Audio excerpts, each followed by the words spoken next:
The jobs report just gave the Federal Reserve exactly what it needed. Not a crisis, not a collapse, not enough pain to cut rates, just enough strength to keep waiting. And that may be the most dangerous outcome for ordinary people. The official headline says, America added 115,000 jobs in April. The unemployment rate stayed at 4.3%. That sounds stable. That sounds healthy. That sounds like good news. But in the broken economy, good news for the Fed can become bad news for the middle class. Because if the labor market is not collapsing, the Fed does not have to rescue you. If unemployment stays controlled, the Fed can keep rates higher for longer. If the economy looks just strong enough, policymakers can say there is no emergency. And if there is no emergency, ordinary people are left inside the pressure cooker. Welcome back to Broken Economy. A few hours ago, ClearValue Tax broke down the April jobs report and why it may force the Fed to keep waiting.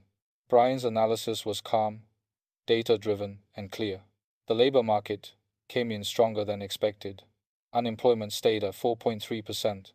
Wage growth still looks positive on paper. And rate cut expectations were pushed further out. That analysis matters. But this episode is about the part most economic updates do not show.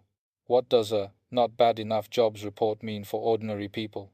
What does it mean for credit cards, for car loans, for mortgage rates, for rent, for groceries, for workers who technically have jobs but still feel like they are falling behind every month? Because from Wall Street, this looks like resilience. From Washington, this looks like patience. From the Fed, this looks like permission to wait. But from the street, this looks like the slow liquidation of purchasing power. The first thing to understand is this. The Fed does not need the labor market to be amazing. It only needs the labor market to be not terrible. That is the trap. If the economy were collapsing, the Fed would be under pressure to cut rates.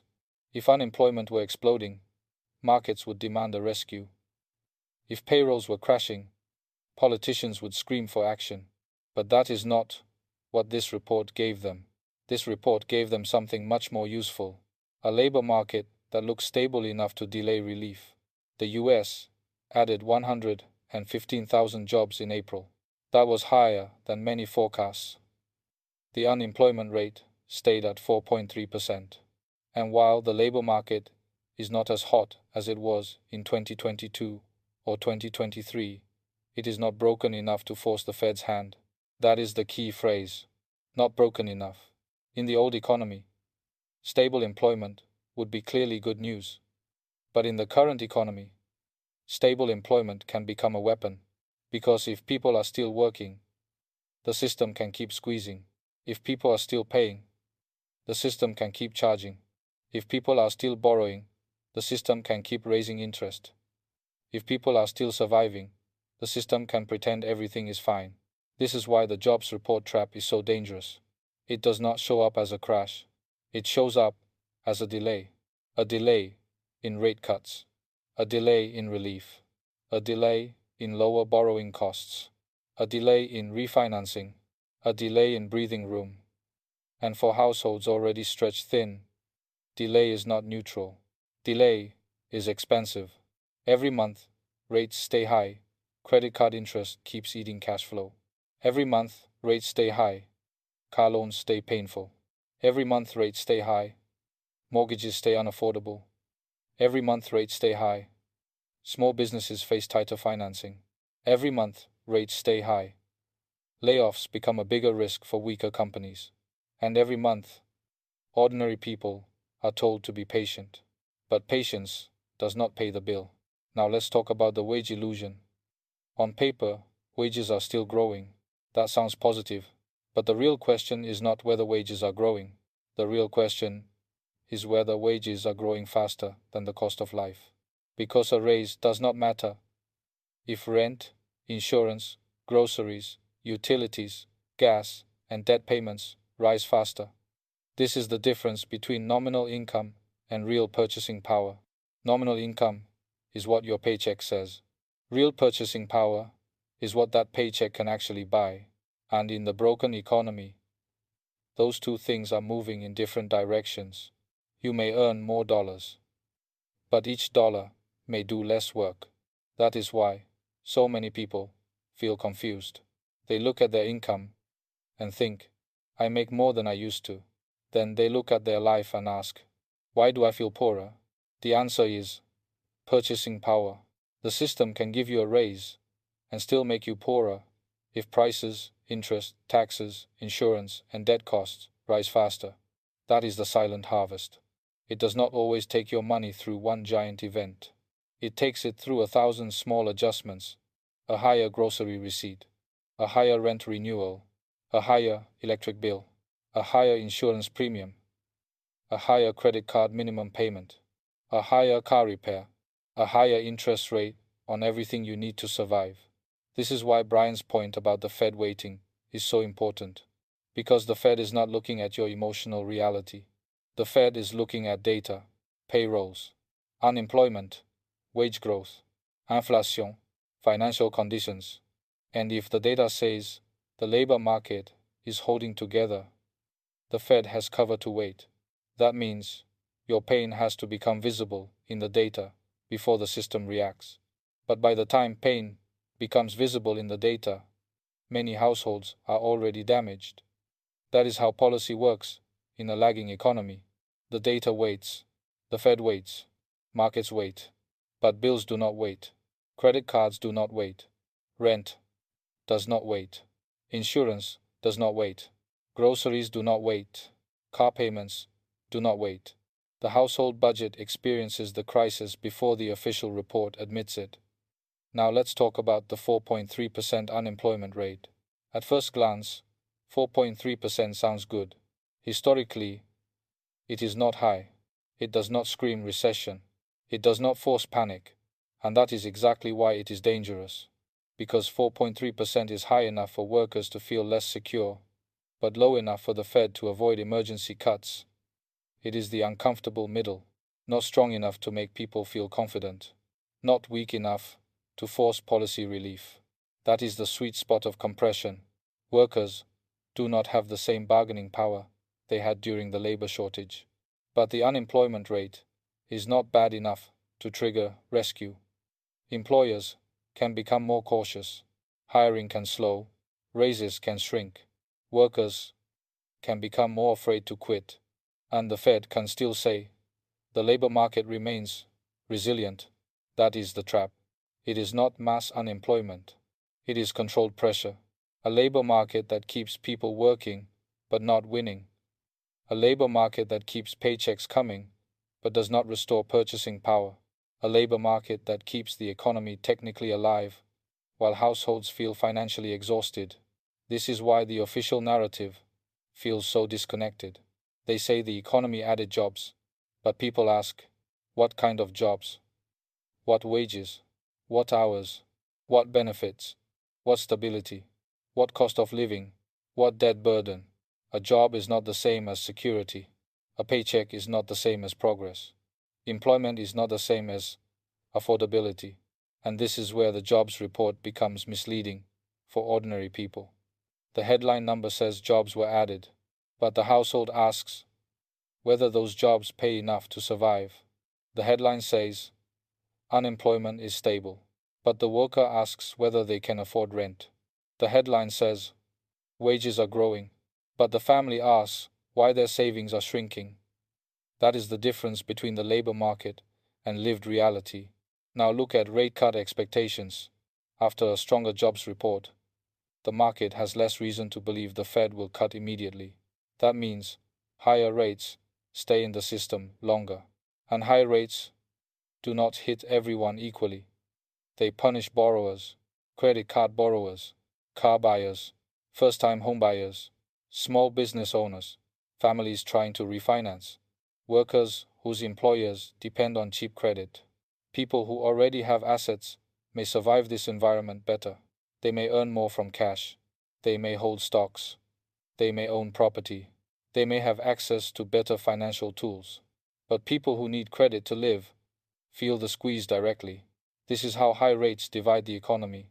Savers with large balances may benefit. Borrowers get punished. Asset owners adapt. Paycheck workers get compressed. The rich manage the cycle. The middle class lives inside it. That is why the phrase higher for longer is not abstract.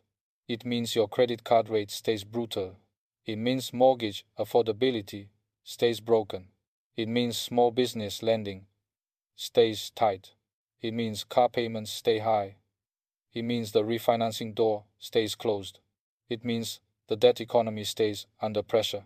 And if the debt economy stays under pressure, the street starts to show it. Restaurants get quieter. Retail gets weaker. People delay purchases. Families cut subscriptions. Small businesses reduce hours. Employers slow hiring. Consumers use credit cards to cover basics. Savings disappear. That is the real economy, not the headline, the behavior. Now let's connect this to the money supply. Brian pointed to the gap between wage growth and broader money growth. The exact measures can change depending on the dataset, but the principle matters. If the amount of money and credit in the system grows faster than your wages, your individual paycheck loses relative power. This is the invisible gap. You may be earning more, but if the system is expanding faster than you are falling behind. Think of it like running on a treadmill. Your legs are moving, you are working, you are sweating, you may even be going faster than before. But the treadmill speed keeps increasing. That is what the modern economy feels like for millions of workers. They are not lazy, they are not stupid, they are not failing because they skipped one latte. They are being forced to run against a monetary system that expands faster than their income. This is why people can be employed and still feel poor. This is why wage growth can exist and still not create relief. This is why the economy can avoid recession and still feel broken, because avoiding recession is not the same as restoring purchasing power. Avoiding recession is not the same as making housing affordable.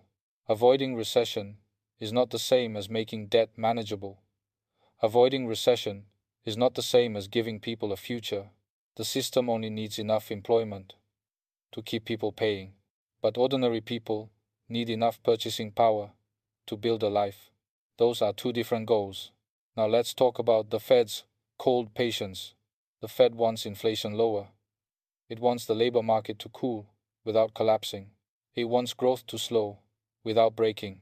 It wants financial conditions tight enough to control prices, but not so tight that the system crashes. That is the official balancing act. But for households, this balancing act feels like being stuck in a vice. One side is inflation, the other side is interest rates. If inflation stays high, your paycheck buys less. If interest rates stay high, your debt costs more. Either way, the pressure stays. This is why the jobs report trap matters. Because a stable labor market gives the Fed permission to keep squeezing. The Fed can say, the unemployment rate is steady, payrolls are still growing, wage growth is not collapsing, the economy can handle it. But the economy can handle it does not mean households can handle it. The economy is an aggregate number. A household is a kitchen table, a spreadsheet, a checking account, a credit card balance, a rent payment, a person deciding whether to fix the car or pay down debt. That is where the pressure becomes real. Now look at the psychology. A weak jobs report would scare markets. A strong jobs report delays cuts. So, ordinary people are trapped between two bad interpretations. If the data is bad, recession fears rise. If the data is good, rate cuts get delayed. If unemployment rises, people lose jobs. If unemployment stays stable, the Fed waits. This is the no-win economy. Good news becomes bad news. Bad news becomes worse news. And the middle class gets told to stay calm, while both outcomes hurt. This is why the phrase soft landing can feel insulting to ordinary people. Because for many households, there was no landing. They are still falling. They are falling through higher rent, higher insurance, higher food costs, higher credit card interest, higher car payments, higher medical bills, higher utilities. The plane may look stable from the cockpit, but the passengers are still losing oxygen. That is the broken economy. Now let's bring this to the street. Imagine a worker in San Diego. They still have a job. Maybe they even got a small raise. On paper, they are part of the strong labor market. But their rent is still high. Their car insurance went up. Gas is expensive. Groceries cost more. Their credit card APR is painful. Their savings account is not growing. They cannot afford a home. They cannot quit their job. They cannot take real risks. They cannot get ahead. That person is not unemployed, so they do not show up as an emergency in the data, but they are financially trapped. That is the hidden crisis. A person can be employed and still be economically squeezed. A family can have two incomes and still have no surplus. A worker can be productive and still lose purchasing power. That is why employment data alone cannot explain the economy. It tells us whether people are working. It does not tell us whether work still works. That is the question. Does work still work? Does a job still produce security? Does a raise still produce progress? Does employment still lead to a future? Or has the system changed so much that working simply keeps people inside the machine? This is why broken economy exists, because the official numbers are not always wrong. They are just incomplete. The jobs report can be true, and your financial stress can also be true. The unemployment rate can be 4.3%, and your life can still feel unstable. Payrolls can rise, and your savings can still fall. Wages can grow, and purchasing power can still shrink. Both things can be true at the same time. That is the great disconnection. Now, what should people actually watch? Do not only watch the headline jobs number. Watch revisions. Watch full-time versus part-time jobs. Watch hours worked. Watch wage growth versus real inflation. Watch credit card delinquencies. Watch auto loan stress. Watch small business hiring. Watch restaurant traffic. Watch rent renewals. Watch insurance premiums. Watch whether people can still save money after paying for basic life. Because the labor market breaks slowly before it breaks loudly. First, hiring slows. Then hours get cut. Then raises shrink. Then job postings disappear. Then workers stop quitting. Then debt rises. Then savings fall. Then layoffs begin. And only after that does the headline data catch up. That is why waiting for the official emergency can be dangerous. By the time the report says recession, households may already be in one. So what is the lesson from this jobs report? It is not that America is booming. It is not that everything is fine. It is not that the Fed will rescue households soon. The lesson is more uncomfortable.